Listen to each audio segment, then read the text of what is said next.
Reviewing project status frequently is the best way to get early warning of problems that are brewing. In Project, you can start with a 30,000-foot view and then drill down to find the tasks that are in trouble. Project views, reports, and several other features help you evaluate your project status. The project summary task is an easy way to keep high-level status visible. The project summary task shows up with a special task ID of 0. And the way you show it is on the Format tab. You turn the project summary task checkbox on the way it is here. If you turn it off, the summary task disappears. Turn it back on, and task ID 0 reappears. The great thing about the project summary task is that it summarizes your entire project. You see the full duration, you see the start date of the project, the finish date, and other values. To quickly scan what's going on in your project, you can apply different tables and look at the values in the project summary task. For example, on the View tab, click Tables, and then choose Variance. That'll show you the schedule variance for your project. I'm going to drag the vertical divider over here so I can see the finish variance. And you can see that the finish variance is 13 days. That means for this project right now, the finish date is 13 days later than you planned. On the other hand, if you click Cost, you can see that the variance is a negative $3,240. The project is actually below budget by that amount. Another way to see high-level status is through the Project Information dialog box. Click the Project tab and click Project Information. Then, at the bottom, click Statistics. The Project Statistics dialog box shows the current, baseline, actual, and remaining values for your project.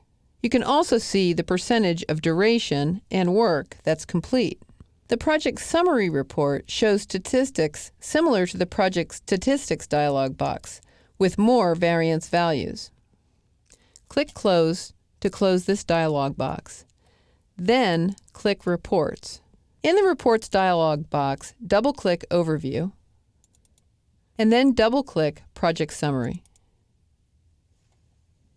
You can click the Zoom In to see this report in more detail. Just click the scroll bars to move to see the report information. If variance values for start, finish, and duration are greater than 0, the project may be behind schedule. Cost variances greater than 0 are signs that the project is over budget. When the work variance is greater than 0, the project could be behind schedule, over budget, or both. In this example, the work variance is positive. And you can see that the duration variance is 13 days, so the project is behind schedule.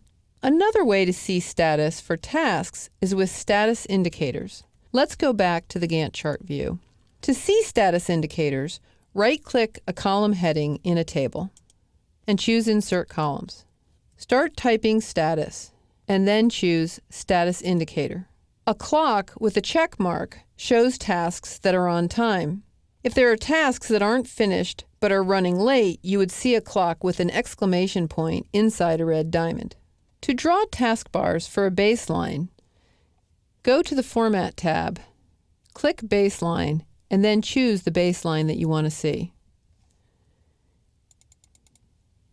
You can see in the timescale that the gray taskbars represent the baseline. To see how much slack tasks have, turn on the Slack checkbox. A narrow black line sticking out from the right end of a taskbar shows how much the task can delay before it delays its successors.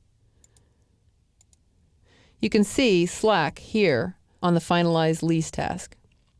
Click the Slippage down arrow and then select a baseline to show slippage with narrow black lines from the baseline start dates to the current scheduled start date.